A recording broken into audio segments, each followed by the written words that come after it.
خوش آمدید خواتین و حضرات، آپ دیکھ رہے ہو ناروا لٹری سوسائٹی اور میں ہوں آپ کا میزبان ناروا والا۔ آج کے پوڈ کاسٹ میں بات کرنی ہے محترم مفتی طارق احمد لون صاحب کے ساتھ۔ بات کرنی ہے اللہ تعالیٰ کے راستے میں جو ہم خرچ کرتے ہیں اور قرآن شریف کی روشنی میں اللہ تعالیٰ کے راستے میں خرچ کرنے کا کیا طریقہ ہے اور کس اعتبار سے ہمیں خرچ کرنا چاہیے۔ آئے جانیں مفتی طارق احمد لون صاحب کی کیا تاثرات ہیں اس حوالے سے۔ مفتی صاحب، استقبال ہے آپ کا آج کی اس پوڈ کاسٹ میں۔ جی شکریہ آپ کا، جزاک اللہ، اللہ آپ کو جزائے خیر عطا فرمائے۔ مفتی صاحب بتائیں کہ چیریٹی جو ہم دیتے ہیں اللہ کے راستے میں جو ہم خرچ کرتے ہیں کیا طریقہ ہے، کس طرح سے ایک مسلمان کو اللہ تعالیٰ کے راستے میں خرچ کرنا چاہیے۔ بسم اللہ الرحمن الرحیم، الحمد للہ وکفا وسلام علی عبادہ الذین اصطفیٰ، اما بعد۔ اللہ تبارک و تعالیٰ نے اللہ کی طرف سے ہم پر بہت سارے احکام ہیں۔ انہی احکام میں سے ایک اہم حکم جو اسلام کے بنیادی ارکان میں سے ہے وہ ہے زکوٰۃ۔ اللہ کے راستے میں خرچ کرنا، اس کی اگر ہم قرآن پاک پہ غور کریں اور احادیث مبارکہ پہ غور کریں، احادیث مبارکہ اور قرآن سے یہ ثابت ہوتا ہے نماز کے بعد اللہ تبارک و تعالیٰ نے جو اہمیت اور جو حیثیت اور جتنی تکرار کے ساتھ بار بار عنوان بدل بدل کر یا الفاظ بدل بدل کر جو ہم کو ترغیب دی ہے وہ ہے انفاق فی سبیل اللہ کے بارے میں۔ نماز کے بعد اہم جو جس چیز کی ہم کو تاکید ملتی ہے قرآن پاک کے اندر وہ ہم کو ملتی ہے، وہ یہ چیز ہے کہ وہ اللہ کے راستے میں خرچ کرو، اللہ کے راستے میں خرچ کرو، اللہ کے راستے میں خرچ کرو۔ کہیں تو آیا ہے وَأَنفِقُوا فِي سَبِيلِ اللَّهِ، اللہ کے راستے میں خرچ کرو، اور کہیں آیا ہے وَأَقْرِضُوا اللَّهَ قَرْضًا حَسَنًا، اللہ پاک کو قرض حسنہ دے دو۔ اور اس طریقے سے اور عنوانات کے ذریعے سے اللہ تبارک و تعالیٰ نے ہم کو متوجہ کیا ہے کہ بھئی تم اللہ کے راستے میں خرچ کرو۔ پہلی بات ہم یہ سمجھیں، یہ جو ہم اللہ کے راستے میں خرچ کرتے ہیں یہ ہم کو اپنی وہ ملکیت نہیں، یہ سب اللہ کی طرف سے دیا ہوا ہے۔ اہل ثروت کو، مالدار حضرات کو، اور جو سرمایہ دار ہیں جن کو اللہ نے مال و دولت سے نوازا ہے، یہ ان سب کو اللہ نے اپنی طرف سے دیا ہے، یہ ان کی اپنی کوئی ملکیت نہیں۔ ہاں، اللہ تعالیٰ نے بطور نیابت کے ان کو اس مال میں تصرف کرنے کا اور اس مال کو استعمال کرنے کا اللہ نے اختیار دیا ہے، ورنہ یہ سب اللہ کا ہے۔ اور قرآن کی آیتیں بھی ہم کو اس طرح کی ملتی ہیں جس میں یہ کہا گیا وَمِمَّا رَزَقْنَاهُمْ يُنْفِقُونَ، کہ جو ہم نے ان کو دیا وہ خرچ کرتے ہیں۔ گویا جو مسلمان ہم میں سے جو کوئی اللہ کے راستے میں دیتا ہے، جس شکل کا بھی ہو، جس شکل میں بھی ہو، وہ یہ سمجھے کہ یہ اللہ کا دیا ہوا ہے، یہ اللہ کا دیا ہوا ہے، یہ کوئی اپنی چیز نہیں ہے۔ ایک بات۔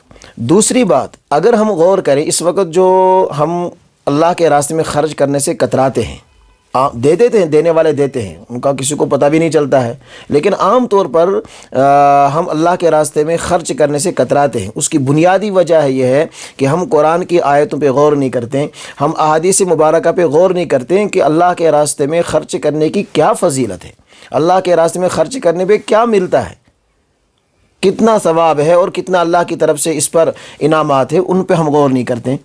مثلا اللہ کے نبی صلی اللہ علیہ وسلم نے فرمایا کہ بادروا بالصدقہ فإن البلاء لا يتخطاها، بھائی جھٹ پھٹ تم کیا کرو، صدقہ کرو، صدقہ کرنے میں دیری نہ کرو، تاخیر نہ کرو، سبقت کے ساتھ تم کیا کرو، صدقہ کرو۔ کیوں؟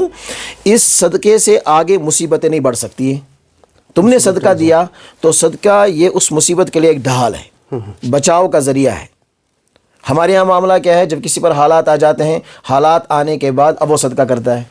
اگر ہم روزانہ اپنا معمول بنائیں، یہ کوئی ضرور نہیں ہم روزانہ ہزاروں کی تعداد میں صدقہ کریں، اپنی حیثیت کے اعتبار سے جو جتنا صدقہ کرے، اس حدیث کی روح سے انشاءاللہ اللہ اس کو محفوظ رکھے گا مصیبتوں سے، حالات سے، چونکہ یہ حدیث بتاتی ہے کہ یہ مصیبتیں اور یہ بلائیں یہ صدقے سے آگے نہیں بڑھ سکتی، یہ صدقہ ان کے لیے ڈھال بنے گا، صدقہ ان کے لیے حفاظت کا ذریعہ بنے گا۔ ایک بات۔ دوسری بات، اللہ کے نبی صلی اللہ علیہ وسلم نے فرمایا حصنوا اموالکم بالزکاۃ، بھائی اپنے مالوں کی حفاظت کرو زکوٰۃ کے ذریعے سے۔ اپنے مالوں کی حفاظت کرو زکوٰۃ کی. دیکھو ہم سمجھتے ہیں اپنے مالوں کی حفاظت اپنے اعتبار سے راستے ڈھونڈتے ہیں کہ میں اپنے مال کو محفوظ اس طریقے سے رکھوں گا. یہ ہمارے ذہن کا اور ہمارے ذہن کا سوچا ہوا ہے. دوسرا یہ کہ اللہ کے نبی صلی اللہ علیہ وسلم فرما رہے ہیں کہ اپنے مالوں کو حفاظت کا ذریعہ کیا ہے؟ وہ زکوٰۃ دے دو. تم اللہ کے راستے میں زکوٰۃ دو تو زکوٰۃ دینے کی وجہ سے تمہارے مال کی حفاظت ہوگی. ہم نے اپنا مال کہیں بینک میں رکھا، کہیں اور جگہ رکھا، یہ کوئی ضروری نہیں وہ بچ جائے وہاں، لیکن اللہ کے نبی صلی اللہ علیہ وسلم کی بتائی ہوئی بات انشاءاللہ اس میں ضرور ہمارا مال محفوظ رہے گا اگر ایک مالدار نے صحیح طریقے سے اپنے مال کی زکوٰۃ دی. یہ اللہ کے نبی صلی اللہ علیہ وسلم کا فرمان ہے، حسنوا اموالکم بالزکاۃ. ایک بات. دوسری بات، اس حدیث پاک کے اندر اللہ کے نبی صلی اللہ علیہ وسلم نے فرمایا وَدَاوُوا أَمْرَاضَكُمْ بِالصَّدَقَةِ، اپنے مریضوں کی کا علاج کرو صدقے کے ذریعے سے. ہمارا ذہن اس کی طرف چلا ہی نہیں جاتا ہے کہ ہمارے گھر میں کوئی بیمار ہوا یا ہم بیمار ہوئے ہم صدقہ دے دیتے. اس حدیث کی روشنی میں یقینی بات، ڈاکٹر کے پاس جانے سے شفا کا ملنا یہ کوئی یقینی نہیں ہے، لیکن صدقے کے ذریعے شفا مل جائے یقینی بات ہے، چونکہ یہ آپ کی بات نہیں ہے، میری بات نہیں، دنیا کی کسی آپ انسان کی بات نہیں، یہ آپ صلی اللہ علیہ وسلم کی بات ہے. اس میں 100% یقینی چیز ہے کہ ہم اگر صدقہ دیں گے ہمارے بیماروں کو کیا ملے گی؟ شفا ملے گی. یہ اللہ کے نبی صلی اللہ علیہ وسلم اس میں فرمایا. اور تیسری بات فرمائی وَاسْتَقْبِلُوا أَمْوَاجَ السَّمَاءِ بِالدُّعَاءِ وَالتَّضَرُّعِ، تم استقبال کرو آسمانی طوفانوں کا اور مصیبتوں کا تم استقبال کرو. کس کے ذریعے سے؟ دعاؤں کے ذریعے سے اور آہوزاری کے ذریعے سے. اللہ کے سامنے آؤ، دعا مانگو، گڑ گڑاؤ، تو انشاءاللہ تمہاری ساری مصیبتیں کیا ہو جائیں گی؟ ٹل جائیں گی. تو غرض اس حدیث پاک کے اندر دو چیزیں ملتی ہیں کہ اگر ہم کو اپنے مال کا تحفظ چاہے زکوٰۃ ہم کو باضابطہ طریقے سے دے دینی پڑے گی. اور دوسری بات، اگر ہم کو اپنے بیماروں کا علاج چاہیے تو ہم کو صدقے کی طرف جانا پڑے گا. یہ دوسری حدیث آپ سے میں نے پیش کی. تیسری حدیث آپ صلی اللہ علیہ وسلم نے فرمایا کہ تم صدقہ دے دو، ان الصدقۃ لتطفئ غضب الرب، صدقہ دینا یہ اللہ کے غصے کو ٹھنڈا کرتا ہے. ہمارے نافرمانیوں کی بنیاد پہ اللہ کو ہم پہ غصہ ہے، لیکن ہم نے صدقہ دیا، امید ہے کہ انشاءاللہ اللہ کا یہ غصہ کیا ہو جائے گا؟ ٹھنڈا ہو جائے گا. یہ آپ صلی اللہ علیہ وسلم کی فرمائی ہوئی بات ہے. اور دوسری بات وتدفع میتۃ السوء، یہ برے موت سے بچاتی ہے. صدقہ دینا برے موت سے بچاتی ہے. تو اتنے سارے فضائل، بلکہ آپ صلی اللہ علیہ وسلم نے فرمایا کہ السخی قریب من اللہ قریب من الناس قریب من الجنہ بعید من النار. سخی انسان جو سخاوت کرتا ہے، سخاوت شرعی سخاوت کیا ہے؟ جہاں شرعی مواقع میں شرعی جگہوں میں ہم کو خرچ کرنا ہے یہ وہاں خرچ کرتا ہے. جتنی اس پر زکوٰۃ فرض ہے اس نے برابر وہ زکوٰۃ دے دی.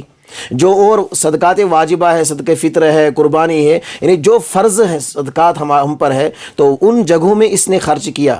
یہ شرعی سخی ہے. تو اس نے سخاوت کی. اس سخاوت کی بنیاد پہ کیا ہوگا؟ سخاوت کی بنیاد پہ یہ اللہ کا قریب بنے گا، اس کو اللہ سے دوستی پیدا ہوگی، یہ لوگوں کا محبوب بنے گا، یہ جنت میں جانے والا بنے گا، اور یہ ایک چیز سے دور رہے گا، وہ جہنم سے دور رہے گا. اس کے برعکس بخیل، والبخیل بعید من اللہ بعید من الناس بعید من الجنہ قریب من النار.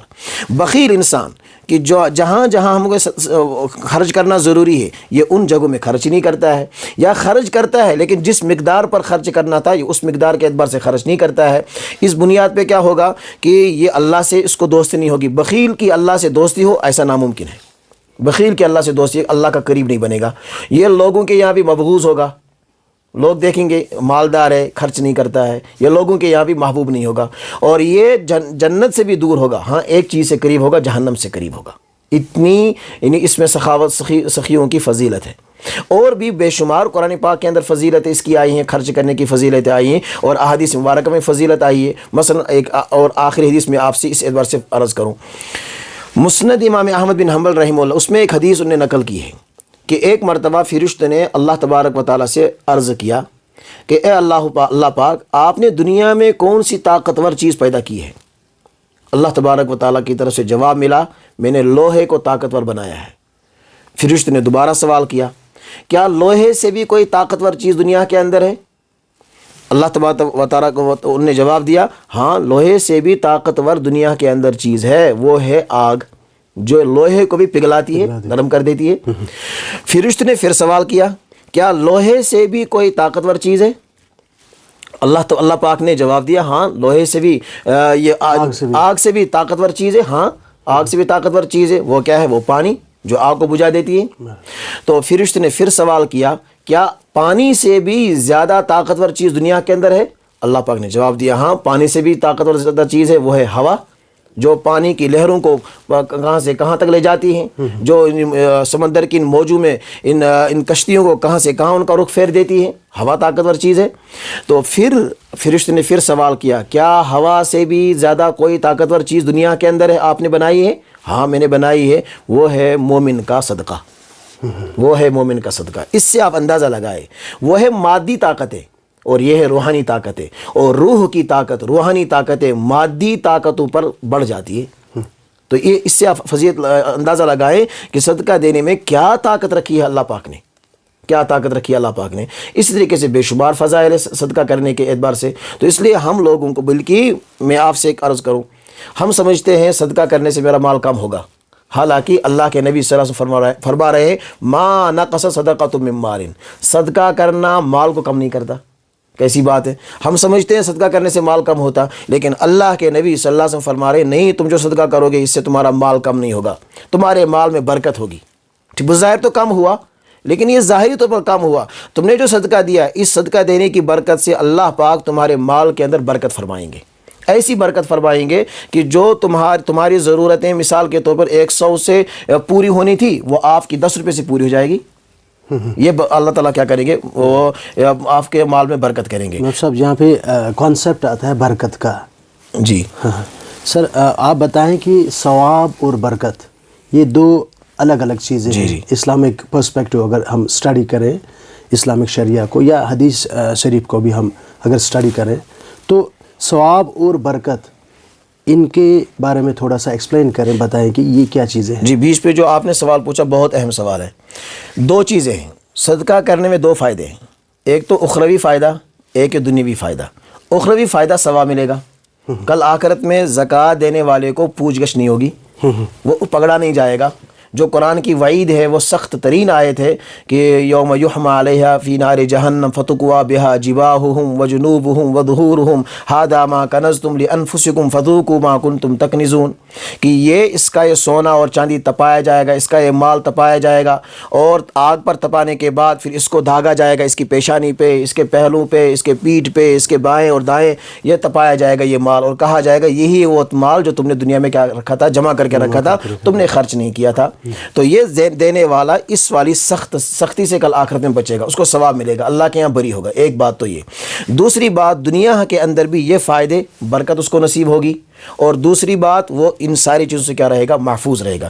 جتنا وہ دیتا رہے گا اللہ اس کے مال میں اضافہ کرے گا، برکت دے گا۔ برکت کا مطلب یہ نہیں کہ 100 کے 200 ہو جائیں گے، برکت کا یہ مطلب نہیں کہ ایک تم نے صدقہ دیا اب تمہارے بینک میں 1000 تھا وہ 2000 ہو جائیں گے، یہ مطلب نہیں۔ مطلب یہ ہے کہ اللہ تمہارے کاموں کو اس طرح، یعنی معمولی رقم میں تمہارے بہت سارے کام نکل جائیں گے۔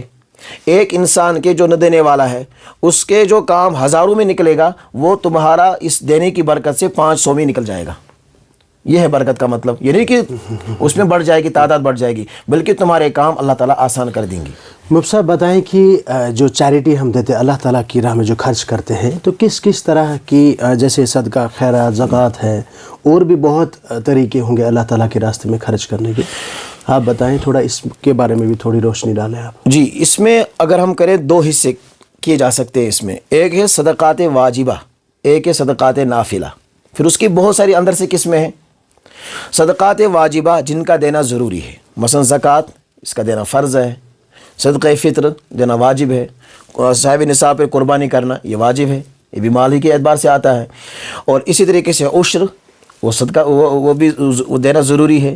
گویا عشر کے ذریعے سے، قربانی کے ذریعے سے، اور زکوٰۃ کے ذریعے سے، صدقہ فطر کے ذریعے سے، اور اسی طریقے سے اور چیزوں، کفارات ہیں، انسان نے قسم کھائی، قسم ٹوٹ گئی، اس کی کفارہ ہے، تو کفارے کی شکل میں لوگوں کی مدد کی جا سکتی ہے، نظر آتی ہے، نظر، نیاز وغیرہ، ان کے ذریعے سے ہم کیا کر سکتے ہیں، لوگوں کی مدد کر سکتے ہیں، معاونت کر سکتے ہیں۔ اور اس طریقے سے ہدیہ بھی اس کی ایک شکل ہے۔ مثلا آپ نے کسی مالدار کو دیا، وہ مستحق نہیں ہے، کسی مالدار کو دیا، وہ ہدیہ کہلائے گا۔ ہدیے کی شکل میں آپ نے لوگوں کی معاونت کی، لوگوں کو آپ نے وہ کیا خوش رکھا، اور لوگوں کو آپ نے دیا، ان کی معاونت کی کسی اعتبار سے، یا کمزور کے دے دیا، وہ صدقہ نافلہ بن جائے گا۔ اگر وہ گویا 2 چیزیں ہیں، بہت ساری چیزیں ہیں جن کے ذریعے سے ہم لوگوں کی مدد کر سکتے ہیں۔ مفتی صاحب بتائیں کہ اکثر و بیشتر دیکھا جاتا ہے کہ رشتہ داروں میں بھی کوئی ایسے لوگ ہوتے ہیں جو قریب ہوتے ہیں، تو ان کو کیسے دینا چاہیے ہمیں چیریٹی یا مطلب جو ہم خیرات وغیرہ ہم بانٹتے ہیں غریبوں میں، تو رشتہ داروں کا کیا اس کے بارے میں بتائیں تھوڑا۔ جی، شاید آپ کا سوال یہ ہے کہ کیا ہم رشتہ داروں کو یہ زکوٰۃ صدقات وغیرہ دے سکتے یا نہیں دے سکتے؟ ایسا بھی کیسے؟ جی، اس سلسلے میں ہم رشتہ داروں کو دے سکتے ہیں، بلکہ دینے میں زیادہ فضیلت ہے۔ رشتہ داروں کو دینے اور جو رشتہ دار نہیں ہے ان کو دینے اور ان کے دینے میں فرق ہے۔ یہاں ڈبل ثواب ملے گا، وہاں سنگل ثواب ملے گا۔ کیسے؟ حدیث کے اندر آتا ہے ان صدقۃ، کہ ہم غریب کو صدقہ دیں، الصدقۃ علی المسکین صدقۃ وعلی ذی الرحم اثنتان صدقۃ وصیلۃ، او کما قال علیہ الصلوۃ والسلام، کہ مسکین کو، کسی اجنبی مسکین کو ہم نے صدقہ دیا، وہاں ایک ثواب ہے، صدقہ دینے کا ثواب ہے۔ ہم نے یہ صدقہ دیا اپنے قریبی رشتہ دار کو، یہاں ڈبل ثواب ہے۔ کیسے ڈبل ثواب؟ ایک تو صدقہ دینے کا ثواب ہے، اور دوسری چیز ہم کو شریعت نے کہا کہ بھائی اپنے رشتہ داروں کو جوڑو، صلہ رحمی کرو، یہ صلہ رحمی کا ثواب ہے۔ آپ نے رشتے کو مضبوط رکھا، آپ نے اس کی معاونت کر کے اس کا دل جیت لیا، اس کو کھڑا کر دیا، اس کی معاونت کی، تو یہ آپ نے اس رشتہ داری کو برقرار رکھا، تو یہ صلہ رحمی کا ثواب ملتا ہے، اور صلہ رحمی کے ساتھ ساتھ صدقے کا بھی ثواب ملتا ہے۔ البتہ یہاں ایک چیز یاد رکھنے کی ضرورت ہے، وہ یہ ہے کہ زکوٰۃ ہم دو طرح کے رشتوں کو نہیں دے سکتے ہیں، بقیہ جتنے رشتہ دار ہیں ان کو دے سکتے ہیں اور ڈبل ثواب ملے گا۔ کس کس رشتے کو نہیں دے سکتے ہیں؟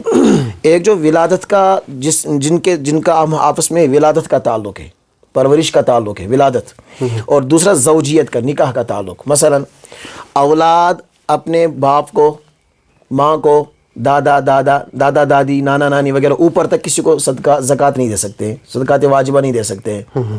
اور ایسے ہی یہ والدین اپنے اولاد، ان کی اولاد نیچے تک، ان کو یہ آپس میں کیا ہے، زکوٰۃ وغیرہ صدقات واجبہ دے نہیں سکتے۔ دوسری زوجیت، کہ میاں اپنے بیوی کو زکوٰۃ نہیں دے سکتا، اور بیوی اپنے شوہر کو زکوٰۃ نہیں دے سکتی۔ اس کے علاوہ ان دو رشتوں کے علاوہ جہاں ولادت کا تعلق نہیں، جہاں زوجیت کا تعلق نہیں، اس کے علاوہ جتنے رشتہ دار ہیں ان کو دے سکتے ہیں، بلکہ دینے میں جو میں نے بھی عرض کیا ڈبل ثواب ملے گا۔ اس میں مثلا بھائی آتے ہیں، بھائی کو، ایک بھائی دوسرے بھائی کو اگر وہ مستحق ہے زکوٰۃ دے سکتا ہے۔ اگر اس کا چچا ہے، چچا مستحق ہے، دے سکتا ہے۔ ماموں بھانجے کو دے سکتا ہے، بھانجا ماموں کو دے سکتا ہے۔ یہاں تک کہ اگر ہم اپنی بہو کو دینا چاہتے ہیں، اپنی بہو کو دینا چاہتے ہیں، بہو کو بھی ہم دے سکتے ہیں۔ یا یہ کہ کسی کی مثلا بیٹی غریب گھرانے سے تعلق رکھتی ہے اور باپ خود امیر ہے، مالدار ہے، وہ بیٹی کی مدد کرنا چاہتا ہے، بیٹی کو تو نہیں دے سکتا ہے، وہ بیٹی کو زکوٰۃ نہیں دے سکتا، البتہ وہ اپنے داماد کو دے سکتا ہے، اپنے داماد کو دے سکتا ہے۔ صرف ہم کو یہ خیال رکھنا ہے، یہ دو رشتے ہیں جو ولادت کا جن کا آپس میں تعلق ہے اور جن کے زوجیت کا آپس میں تعلق ہے، یہ آپس میں ایک دوسرے کو زکوٰۃ نہیں دے سکتے۔ اس کے علاوہ جتنے رشتہ دار ہیں ان کو دے سکتے ہیں، اور دینے میں ڈبل ثواب ہے۔ اب مسئلہ یہ ہے کہ یہ دے زکوٰۃ، لیکن پھر بعد میں وہ احسان نہ جتلائے، یا وہ ان کے تلے وہ دبے نہ، یہ زکوٰۃ دے کر بس فارغ ہو جائے، مجھے اللہ کے اس کا اجر ملے گا، چاہے اس کا میرے ساتھ رویہ کیسا ہو، کیا ہو، چاہے وہاں سے رشتہ داری کو جوڑ رہا ہو نہ جوڑ رہا ہو، اس کی طرف آپ نہ کریں۔ آپ نے ایک فریضہ انجام دیا تو بس اسی طرف آپ رکھیں، تو اس کی طرف سے وہاں کیا ہو اس کو آپ نے دیکھیں، چونکہ ہم کو قرآن کے اندر بھی ملتا ہے کہ خرچ کرنے کے بعد تم احسان نہ جتلاؤ۔ یا ایھا الذین آمنوا لا تبطلوا صدقاتکم بالمن والاذی، کہ تم صدقات، اے مومنو تم اپنے صدقات کو احسان جتلا کر اور تکلیف پہنچا کر بات ضائع نہ کرو۔ آپ نے یا ہم میں سے کسی کو کوئی زکوٰۃ دے دی، اب وہ احسان جتلا رہا ہے کہ فلاں وقت میں میں نے آپ کی مدد کی تھی، آپ نے وہ صدقہ وہیں ضائع کر دیا، آپ کو اس پہ اجر آخرت میں کچھ ملنے والا نہیں۔ اس کی مثال اسی آیت کے نیچے قرآن پاک کے اندر ہے۔ اس کی مثال ایسے ہی ہے، ایک چٹان پہ تھوڑا سا وہ گرد پڑا ہوا ہے، وہاں کچھ اگا ہے، یہاں سے بارش آ گئی، اس نے اس چٹان کو کیا کر دیا، بالکل صاف کر دیا، اس پہ نہیں ٹکا۔ تو جس طریقے سے یہاں وہ کوئی چیز نہیں ٹکی، ایسے ہی جس نے صدقہ کر کے یا کسی کو زکوٰۃ دے کر ایسا جتلایا، اس کو بھی آخرت میں کوئی چیز ملنے والی نہیں ہے۔ تو اس لیے ہماری طرف سے نہ کسی کو کوئی احسان جتلانا ہو اور نہ کسی اور اعتبار سے پریشان کرنا ہو۔ اگر ہم نے اس کو پریشان کیا، اذیت پہنچائی کسی اعتبار سے یا احسان جتلا کر، تو حدیث کے اندر آتا ہے 3 لوگ ہیں جن سے کل آخرت میں اللہ پاک بات نہیں کریں گے۔ ان میں سے ایک یہ ہے کہ جو کسی کو کوئی دیتا ہے الا منہ لا یؤتی شیئا الا منہ، کسی کو کوئی بھی چیز دے دیتا ہے لیکن کیا کرتا ہے، اس سے احسان جتلاتا ہے، تو اس سے کل آخرت میں اللہ پاک بات نہیں کریں گے اور اس کا صدقہ بھی ضائع ہو جائے گا۔ اس لیے ہم اپنے ایک اور مسئلہ ہے، اگر آپ یہ سوچ رہے ہیں کہ اگر میں اس کو یہ کہہ دوں یہ زکوٰۃ ہے تو یہ سمجھے گا کہ دیکھو مجھے زکوٰۃ دے رہا ہے، آپ دوسرا نام دے کر بھی آپ اس کو دے سکتے ہیں۔ مثلا آپ نے عیدی کے نام سے اپنے رشتہ داروں کو دے دی، بھائی میری طرف سے عیدی ہے، ٹھیک، لیکن آپ نے اپنی طرف سے اپنی ذہن میں یہ بات نیت رکھی زکوٰۃ کی، زکوٰۃ ادا ہو جائے گی۔ یہ اس لیے آپ کہہ رہے ہیں کہ تاکہ اس کو وہ حقیر نہ سمجھے، بھائی دیکھو مجھے زکوٰۃ دے رہا ہے، اگر یہ احساس نہ ہو کہ یہ مجھے، جی اگر اس کو اس زکوٰۃ کے لفظ سے تکلیف ہو رہی ہو تو فقہ کے اندر یہ مسئلہ لکھا ہے کہ ہم دوسرا نام دے کر اس کو دے سکتے ہیں، لیکن نیت ہم کس کی کریں، زکوٰۃ کی کریں، یا یہ کہتے بھائی یہ میری طرف سے ہدیہ ہے، یہ لے لو آپ اپنا خرچ کرو، تو کچھ بھی آپ نام دیں لیکن آپ نے نیت زکوٰۃ کی ہے، وہ زکوٰۃ ادا ہو جائے گا۔ تو بہرحال رشتہ داروں کو دینے میں ڈبل ثواب ملتا ہے۔ مفتی صاحب بتائیں کہ بیت المال کا کیا رول ہے سماج میں، اور تاریخی پس منظر کیا ہے بیت المال کا؟ جی بیت المال، اس کی تاریخ کیا ہے؟ پہلی بات یہ ہے کہ زکوٰۃ کب فرض ہوئی، اس اعتبار سے پھر بیت المال کی تاریخ بھی سامنے آ جائے گی۔ زکوٰۃ کی فرضیت کے سلسلے میں علماء کے اقوال مختلف ہے، بعض کہتے ہیں یہ مکۃ المکرمہ ہجرت سے پہلے ہی زکوٰۃ فرض ہوئی ہے، اور بعض کہتے ہیں نہیں زکوٰۃ فرض ہوئی ہے مدینہ المنورہ ہجرت کرنے کے بعد، وہاں فرض ہوئی ہے۔ لیکن اس میں لوگ تطبیق دیتے ہیں، علماء نے تطبیق دی ہے، قابل اعتماد بات لوگوں نے یہ لکھی ہے کہ اجمالی طور پر، ابھی تفصیل نہیں آئی تھی، اجمالاً زکوٰۃ فرض ہوئی ہے مکۃ المکرمہ میں ہجرت سے پہلے، اور پھر اس کی تفصیل آئی ہے کہاں، مدینہ المنورہ میں۔ جی، تو اس اعتبار سے چونکہ فرضیت و اجمالاً ابھی ہوئی ہے مکۃ المکرمہ میں، ابھی وہ تفصیل نہیں آئی ہے کیا مقدار ہے، کہاں خرچ کرنی ہے وغیرہ، تو یہ تفصیل نہیں آئی تھی، اس لیے مسلمانوں کے پاس جو رقم تھی اس زکوٰۃ وغیرہ کی، وہ ایسے خود لوگوں پر کیا کیا کرتے تھے، تقسیم کر لیا کرتے تھے، خرچ خود تقسیم وہ خرچ کرتے تھے، کوئی اتھارٹی نہیں تھی یا کوئی وہ سسٹم نہیں تھا یا وہ کوئی وہ بیت المال ابھی قائم کیا ہوا نہیں تھا، لوگ خود اپنی زکوٰۃ دے دیا کرتے تھے۔ پھر جب آپ صلی اللہ علیہ وسلم نے اور مسلمان نے ہجرت کی، پھر زکوٰۃ کی تفصیل آئی کہ زکوٰۃ کن مالوں میں ہے، زکوٰۃ کا مصرف کہاں ہے، کیا ہے، کہاں خرچ کرنا ہے، تو پھر اور وہ آیت بھی نازل ہوئی، خذ من اموالہم صدقۃ تطہرہم وتزکیہم بہا وصلی علیہم ان صلاتک سکن لہم، یہ آیت نازل ہوئی کہ اس آیت میں اللہ پاک نے حکم دیا ہے آپ صلی اللہ علیہ وسلم کو کہ اب آپ ان سے زکوٰۃ لے لیجیے، اب آپ ان سے زکوٰۃ لے لیجیے۔ تو آپ نے زکوٰۃ لے لی، لیکن کیا بیت المال قائم ہوا تھا؟ ابھی باضابطہ اس کے لیے کوئی تعمیر آپ صلی اللہ علیہ وسلم کے زمانے میں قائم نہیں ہوئی تھی، جتنا مال آیا کرتا تھا آپ صلی اللہ علیہ وسلم خرچ کر لیا کرتے تھے، بیت المال میں بھی کوئی چیز وہ جمع نہیں ہوئی تھی یا نہیں ہوتی تھی، بلکہ جتنا آتا تھا مسجد نبوی کے صحن میں رکھ کر وہ لوگوں کے درمیان وہ تقسیم کر لیا کرتے تھے۔ یہی معاملہ رہا پھر ابوبکر صدیق رضی اللہ عنہ کے زمانے میں، بلکہ ابوبکر صدیق رضی اللہ عنہ کے زمانے میں دو روایتیں ہیں، طبقات ابن سعد کی دو روایتیں ہیں، ایک روایت میں یہ ہے کہ بیت المال قائم ہو گیا تھا ابوبکر صدیق رضی اللہ عنہ کے زمانے میں، اور دوسری روایت یہ ہے کہ قائم نہیں ہوا تھا۔ تو گویا وہ دو روایتیں ملتی ہیں، تو بعض یہ کہتے ہیں کہ جیسے پہلے سے چلا آ رہا تھا آپ صلی اللہ علیہ وسلم کے زمانے میں، ویسا ہی ابوبکر صدیق رضی اللہ عنہ کے زمانے میں وہ چلا کہ مال وہاں سے آیا، مسلم لوگوں نے زکوٰۃ دے دی تو ان نے کیا کر دیے، دوسرے خرچ کر دی، اور ابھی بیت المال کے لیے کوئی تعمیر وغیرہ قائم نہیں ہوئی تھی۔ پھر باضابطہ طور پر جب مسلمانوں کو فتوحات وغیرہ وہ ہونے لگی تو پھر مشورہ ہوا، عمر فاروق رضی اللہ تعالی عنہ نے پھر بیت المال کو قائم کیا، مستقل اس کی تعمیر بنائی، اور مستقل بیت المال کے ذمہ دار، نگراں اور عاملین وغیرہ یہ مقرر کیے ہیں سیدنا فاروق اعظم رضی اللہ تعالی عنہ نے۔ تاریخ میں ملتا ہے اور سیرت میں اور کتابوں میں ملتی ہے بات کہ ابو ہریرہ رضی اللہ تعالیٰ عنہ کو عمر فاروق رضی اللہ تعالیٰ نے عامل بنایا بحرین کا، اور وہاں سے جب 1 سال کے بعد وہ لوٹے، ان نے زکوٰۃ میں وہاں سے وہ مال لایا، وہ 5 لاکھ کی رقم تھی، وہ 5 لاکھ کی، اور پھر اس وقت مسلمان جو خوشحال تھے، مشورہ ہوا بھائی کیا کیا جائے، تو کہا کہ فی الحال تو مسلمان الحمدللہ خوشحال ہے، تو اس کو فی الحال ایک تعمیر میں جمع کر کے رکھا جائے، تو پھر وہ بیت المال کا نظام تب سے چلا آ رہا ہے۔ تو یہ تو اس کی مختصر میں تاریخ عرض کی۔ تو اب یہ آج کے زمانے میں بیت المال اس کا کیا رول ہے؟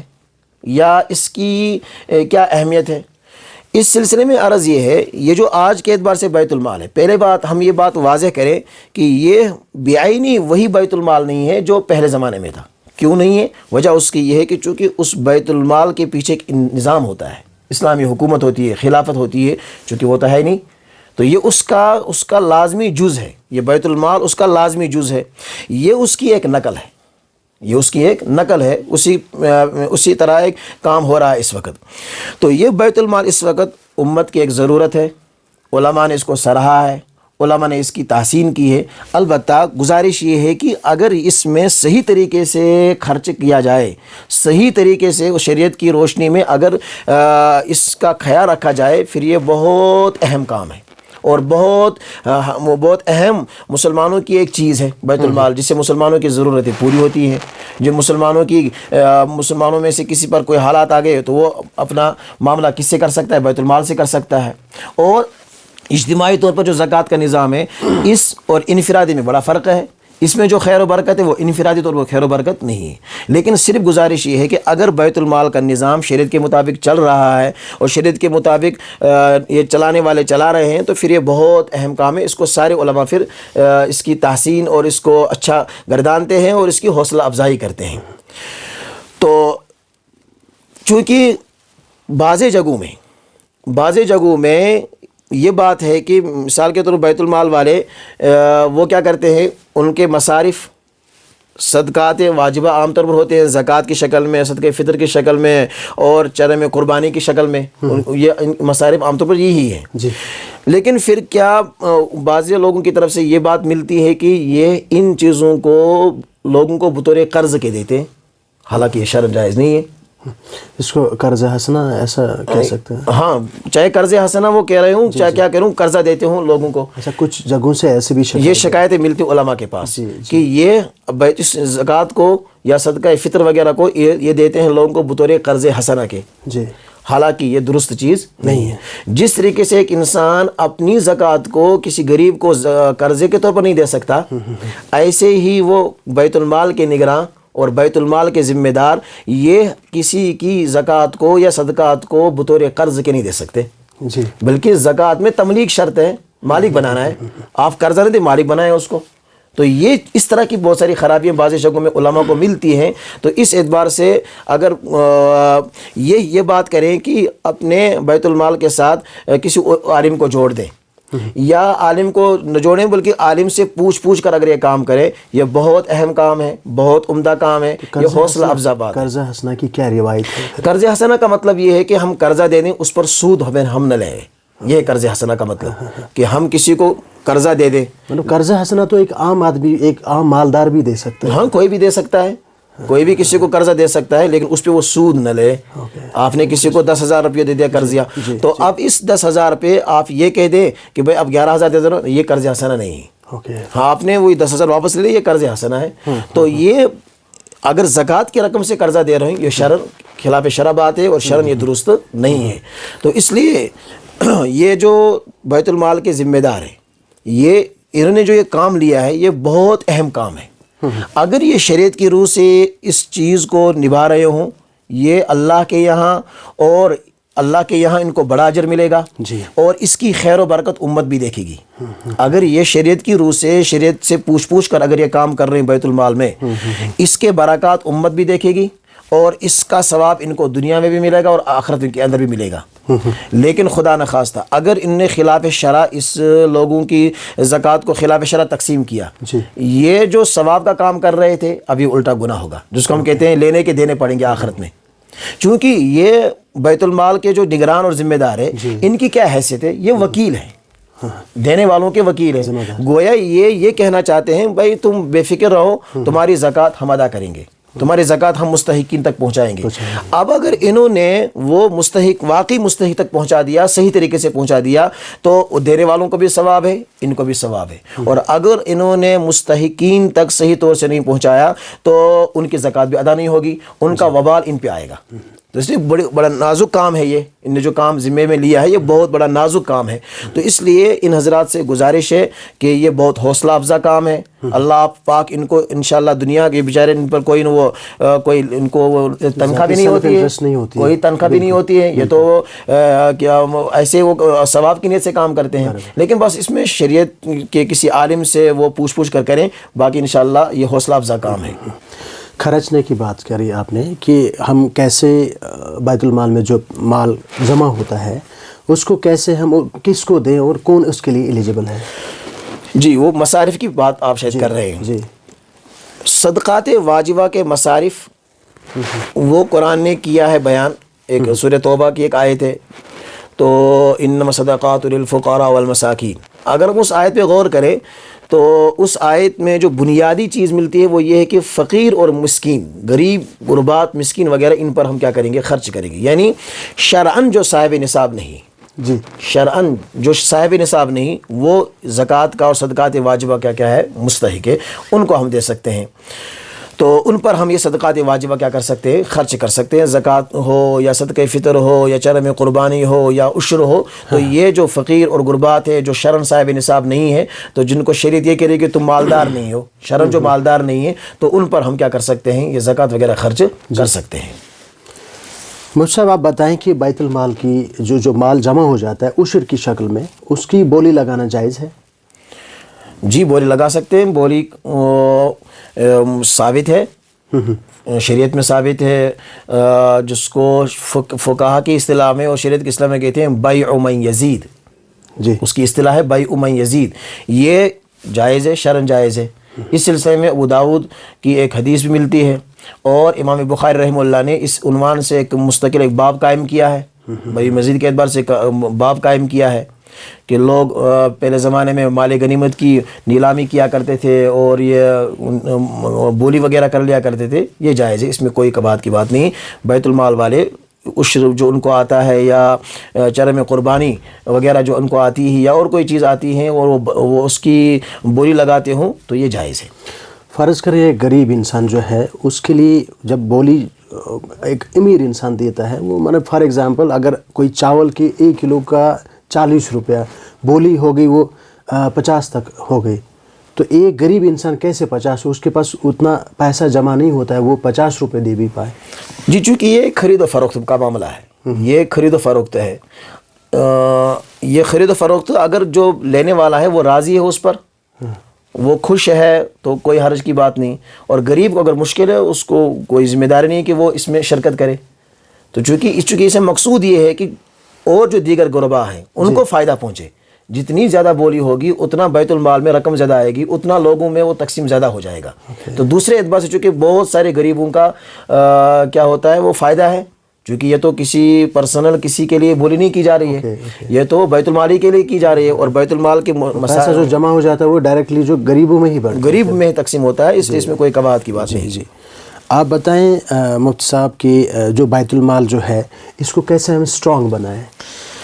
جی بیت المال کے بارے میں بھی بات ابھی آئی، تو اس کو ہم مضبوط کیسے بنائیں؟ جی تو اس سلسلے میں ہم چونکہ بیت المال کا قیام اور بیت المال کے اعتبار سے یہ چیزیں چونکہ ایک انسان اس کے اندر جو برکات ہے وہ انفرادی طور پر برکات نہیں، چونکہ یہ ایک اتھارٹی کے پاس، ایک غریب اتھارٹی کے پاس جاتا ہے، ایک سسٹم کے پاس جاتا ہے، وہاں لینے میں اس کو آر نہیں ہوگا. ایک انفرادی کسی کے پاس جائے گا وہاں لینے میں آر ہوگا، کیونکہ بیت المال والا کوئی اپنی جیب سے تو نہیں دیتا ہے، وہ ایک سسٹم سے دیتا ہے. تو اس لیے اس اعتبار سے اچھا کام ہے. البتہ جو ابھی میں نے عرض کیا کہ اس کو شرعی اعتبار سے قائم کرنے کی ضرورت ہے اور شریعت سے پوچھ کر اس کے سارے مسائل انجام دینے کی ضرورت ہے. باقی انشاءاللہ لوگ اس میں خوب تعاون کریں گے. مدرسوں کی بات کریں تو وہاں پہ بھی بہت سارے ایسے لوگ ہیں چیریٹی دیتے ہیں، جی خرچ کرتے ہیں. تو وہاں پہ امیر گھروں سے بھی لڑکے پڑھنے آتے ہیں، غریب گھرانوں سے بھی آتے ہیں. تو وہاں پہ اس کا جو چیریٹی جو ہے اس کو کیسے وہ کھانا جائز ہے ایک امیر گھر کے لڑکے کے لیے؟ جی یا اس کا ڈسٹریبیوشن کیسے ہوتا ہے مدرسوں میں؟ مدارس کی جو بات ہے اس میں 2 طرح کے بچے پڑھتے ہیں، جی بالغ بچے اور نابالغ بچے. پھر بالغ بچوں کی 2 صورتیں ہیں. بالغ بچے خود مالدار ہیں یا غریب ہیں، یا غریب گھرانے سے تعلق رکھتے ہیں یا مالدار گھرانے سے تعلق رکھتے ہیں. اس سلسلے میں مسئلہ یہ ہے اگر بالغ بچے ہوں خود وہ صاحب نصاب نہیں ہے، مدرسے میں جو بالغ بچے پڑھتے ہیں خود وہ صاحب نصاب نہیں ہے، اگرچہ ان کے والدین اور ان کا والد مالدار ہے، یہ والد کے مالدار ہونے سے یہ بچہ مالدار شرعاً نہیں سمجھا جائے گا، گویا یہ خود اگر صاحب نصاب نہیں ہے یہ غریبی سمجھا جائے گا، لہٰذا اس بچے کے لیے وہاں زکوٰۃ کا استعمال کرنا، زکوٰۃ کا کھانا، صدقات واجبہ وغیرہ کا کھانا اس بالغ بچے کے لیے جو خود صاحب نصاب نہیں ہے شرعاً جائز ہے، کیونکہ اس میں آپ بنیادی بات وہی یاد رکھیں کہ باپ کے مالدار ہونے سے بالغ بچہ شرعاً مالدار سمجھا نہیں جاتا ہے۔ ہاں اگر یہ بالغ بچہ خود صاحب نصاب ہے، اس کے پاس خود کوئی دولت شرع صاحب نصاب ہے، پھر اس کو زکوٰۃ کے رقم سے کھانا درست نہیں ہے، ایک بات۔ دوسری بات، اگر وہ نابالغ بچے ہوں، نابالغ بچے اگر غریب گھرانے سے ہیں تو پھر ان کے لیے بھی جائز ہے، ہاں اگر نابالغ بچے امیر گھرانے سے ہیں تو اب ان والدین کو چاہیے کہ وہ اس بچے کی وہاں فیس ادا کرے، اس بچے کے لیے جو نابالغ ہے اور اس کا باپ مالدار ہے شرعاً، اس نابالغ کو مدرسے کی اس زکوٰۃ وغیرہ سے کھانا بالکل بھی درست نہیں، والدین کے لیے لازم ہے وہ ان کے کھانے کا واقعہ کرے، انتظام کرے۔ جی یہ مسئلہ ہے اس سلسلے میں۔ اچھا بتائیں کہ بولی جو اکثر و بیشتر فرائیڈیز کو بولی لگتی ہے یا باقی دنوں میں بھی آکشن جس کو بولتے ہیں، اس کی کیا روایت ہے اور اسلامی پس منظر دیکھو کیا تاریخ ہے اس کی؟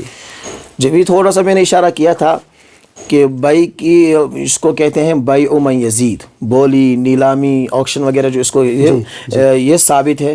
ایک مرتبہ آپ صلی اللہ علیہ وسلم کے پاس ایک صحابی آیا سوال کرنے کے لیے، تو آپ صلی اللہ علیہ وسلم نے اس سے فرمایا کہ بھائی کچھ گھر میں ہے، ہاں گھر میں ایک ٹوٹا ہوا پیالہ ہے اور ایک ٹوٹی ہوئی وہ کمبل، اس کو ہم کہیں گے آج کے اعتبار سے ٹاٹ کہیں گے، تو آپ نے کہا بھائی لاؤ اس کو، آپ نے کہا اس کو لاؤ ادھر، آپ نے اس نے جب لایا تو آپ صلی اللہ علیہ وسلم نے اس کی بولی دی، نیلامی کی، بھائی کون اس کو بیچے گا، کون اس کو خریدے گا؟ ایک صحابی آیا، حضرت میں 1 درہم دوں گا، تو آپ نے فرمایا میں یزید، کون بڑھائے گا 1 درہم پر، یہ بولی ہے، کون بڑھائے گا؟ تو یہ پھر ایک دوسرا صحابی آیا، اس نے 2 درہم دیے، اور پھر اس 2 درہم سے اس صحابی کو آپ نے وہ کوئی سامان دے کر اس کو واپس بھیج دیا، اور جاؤ اپنے وہ کلہاڑا وغیرہ دے کر اب جنگل سے تم خود کماؤ، جنگل سے کیا کرو تم خود کماؤ۔ اور پھر یہ مسئلہ ہوا، 10-15 دن کے بعد وہ صحابی پھر آیا، اب آج وہ دینے والا ہوا، آج وہ دینے والا ہوا، ابھی وہ مانگنے والا تھا، لیکن آپ صلی اللہ علیہ وسلم نے اس کی ان چیزوں کی بولی لگائی، اور صحابی نے 2 درہم دیے، اور آپ نے اس کو مزدوری کا وہ جو آلہ ہے وہ دے دیا، اور پھر اس نے مزدوری کی، اور مزدوری کرنے کے بعد اب آج وہ دینے والا ہوا۔ تو یہ اس کی روایت ہے، گویا یہ بیع من یزید کہلاتی ہے، یہ شرعاً درست ہے، جائز ہے۔ البتہ ہم نے کچھ چیزیں اس کے اندر اپنی طرف سے داخل کی جس کی وجہ سے شریعت کی بولی میں اور ہمارے آج کے جو معاشرے میں بولی چل رہی ہے اس میں بڑا فرق ہے۔ اگر اس میں شریعت کے چیزوں کا لحاظ ہے تب تو وہ جائز ہے، اور اگر شریعت کی چیزوں کا اس میں لحاظ نہیں ہے تب تو وہ جائز نہیں ہے۔ مثلا سب سے پہلی بات ہمارے ہاں جو بات ہے وہ یہ ہے کہ جن کو بولی میں شریک ہونا ہے ان سے پہلے کوئی رقم لے لی جاتی ہے، جس کو ہم کشمیر میں سائی کہتے ہیں، ان سے وہ چیز لے لی جاتی ہے۔ ایسا بھی ہوتا ہے بعضی جگہوں میں۔ اچھا اب اگر اس نے وہ پھر شرکت نہیں کی، اس کے یہ پیسے ہڑپ ہو گئے، اس کو واپس نہیں ملتا ہے، یہ خلاف شرع چیز ہے، ایک بات۔ دوسری بات، بولی جب جس منڈی میں تو مسجد کے سامنے تو معمولی بولی ہے، بڑی بڑے بازار منڈیوں میں بولیاں لگتی ہیں، وہاں بیچنے والا لوگوں کو خریدتا ہے کہ تم قیمت بڑھانے کے اعتبار سے بولیاں لگانا، حالانکہ ان کو خریدنے کی غرض نہیں ہوتی ہے۔ یہ ایک دھوکہ ہے، یہ نجش ہے، اور اس نجش اور اس دھوکے سے اللہ کے نبی نے منع فرمایا ہے، تو یہ چیز داخل ہو رہی ہے۔ اور یہاں سے جو خریدنے والا ہے، خریدنے والا بھی لوگوں کو خرید رہا ہے تاکہ قیمت زیادہ ہائی نہ ہو جائے، گویا بیچنے والا وہ بھی لوگوں کو خرید رہا ہے کہ بھائی بولیاں بڑھاؤ، بولی بڑھاؤ تاکہ زیادہ قیمت آ جائے، حالانکہ ان کو خریدنا مقصود نہیں ہوتا ہے۔ اور خریدنے والا بھی لوگوں کو خریدتا ہے بھائی ایک حد تک تم پہنچنا، اس سے آگے نہ بڑھنا تاکہ قیمت زیادہ نہ لگے۔ تو اس طرح کی چیزیں ہوتی ہیں اس بولی میں جو بالکل خلاف شرع چیزیں ہیں۔ ایک روایت میں یہ ملتا ہے کہ آپ نے بولی سے منع فرمایا، وہ اس طرح کی بولی ہے وہ اس طرح کی نیلامی ہے جس میں یہ چیزیں فاسد چیزیں ہوں کہ یہاں سے ایک آدمی خریدنے والا لوگوں کو خرید رہا ہے کہ بھائی تم زیادہ قیمت لگانا، حالانکہ وہ جھوٹی بولی ان کو خریدنے کی غرض نہیں ہوتی ہے، اور خریدنے والا بھی وہ لوگوں کو خرید رہا ہے کہ تم ایک آگے نہ بڑھنا تاکہ مجھے زیادہ قیمت دینی نہ پڑے۔ تو ان چیزوں سے بچنا ہے، خریدنے کی نیت ہو، اور پھر جب آخری بوری لگے، ہمارے یہاں یہ ہے کہ اب بس اس کے حوالے کیا جاتا ہے، چاہے وہ راضی ہو یا راضی نہ ہو، حالانکہ بھی خلاف شرع چیز ہے۔ بھائی کے اندر طرفین کی رضا ضروری ہے، دو طرفہ کی رضامندی ضروری ہے، بیچنے والا اور خریدنے والا ان کی رضامندی ضروری ہے، بائع اور مشتری کہتے ہیں ان کی رضامندی ضروری ہے۔ اب آخر جو بوری پہنچی اب آگے نہیں بڑھ رہی ہے، وہ بیچارہ پھنس گیا، اس نے ایسی کہا تھا وہ پھنس گیا، آپ نے اسی کے حوالے کر دیا اور اس کو پریشانی ہو گئی، وہ راضی نہیں ہے اور آپ نے اس کے حوالے کر دیا، یہ بھی خلاف شرع چیز ہے۔ تو اس لیے ان ساری چیزوں سے بچنا ہے، خریدنے کی نیت ہو، پھر جب جس کے آخر میں بولی آئے اگر وہ رضامند ہو، وہ خوش ہے اس سے لینے میں، تو پھر ہم اس کو کیا کر سکتے ہیں، دے سکتے ہیں، یہ شریعت کے مطابق ہے۔ اور بقیہ جو چیزیں میں نے شمار کی وہ خلاف شرع چیزیں، ان سے بچنا ہے۔ اگر اس طرح کی بولی ہو پھر اس کے جائز ہونے میں کوئی مسئلہ نہیں ہے۔ مفتی صاحب بتائیں کہ مسجد کے لیے جو ہم عشر دیتے ہیں یا کوئی ایسے جیسے سمر سیزن میں پھر پیک سیزن ہوتا ہے ہارویسٹنگ جب کرتے ہیں ہم اپنے دان کی، تو ہم چاول کی شکل میں بھی ہم کنٹریبیوٹ کرتے ہیں مسجد کی طرف، کیا طریقہ ہے مسجد کے لیے؟ ہم اگر مسجد کے سلسلے میں یاد رکھیں کہ جو صدقات واجبہ ہے وہ مسجد میں ہم خرچ نہیں کر سکتے ہیں، زکوٰۃ، صدقہ فطر، چرم قربانی، عشر، یہ مسجد میں نہیں لگ سکتا ہے۔ اس کے علاوہ جس کو ہم نام دیں امداد فنڈس یا صدقات نافلہ، یہ چیزیں لگ سکتی ہیں مسجد میں۔ صدقات واجبہ کے لیے تملیک شرط ہے، مالک بنانا شرط ہے، اور مسجد ایسی چیز نہیں ہے کہ جس کو مالک بنایا جائے۔ تو اس لیے عشر اگر دے رہے ہو مسجد کو، یہ درست نہیں ہے، شرعاً درست نہیں ہے، عشر ہم مسجد کو نہیں دے سکتے ہیں۔ دیگر چیزوں چاول کی شکل میں دیتے ہیں یا گھاس بھی دیتے ہیں، اگر وہ چاول کی شکل آپ عشر کی نیت سے دے رہے ہوں پھر وہ درست نہیں ہے۔ اگر عشر آپ نے دے دیا ہے، اب یہ مزید آپ امداد کر رہے ہوں صدقات نافلہ کے ذریعے، پھر کوئی نیت ہم نے امداد کی ہے، صدقات نافلہ کی نیت کی ہے، پھر درست ہے۔ لیکن آپ عشر کے اعتبار عشر دے رہے ہو مسجد میں گھاس کی شکل میں، چاول کی شکل میں، یہ درست نہیں ہے۔ اس میں امداد کے اعتبار سے مدد کی جا سکتی ہے، اور فنڈس کے اعتبار سے صدقات نافلہ کے ذریعے سے مدد کی جا سکتی ہے، اس اعتبار سے وہ مدد نہیں کی جا سکتی۔ نظر و نیاز کی بات کریں تو ہاں، نظر و نیاز اگر وہ نظر واجب ہے تو وہ بھی مسجد کے ہم نہیں دے سکتے ہیں۔ اگر نظر مطلق ہے، ایسے وہ صدقہ نافلہ ہے، وہ مسجد میں دے سکتے ہیں۔ مفتی صاحب بہت بہت شکریہ، آپ نے اپنا قیمتی وقت دیا اس پوڈ کاسٹ کے لیے۔ ناظرین آپ کا بھی بہت بہت شکریہ، آپ نے اپنا قیمتی وقت نکال کے ہماری یہ بات چیت سنی۔ ملتے ہیں ہم ایک نئی شخصیت کے ساتھ۔ السلام علیکم۔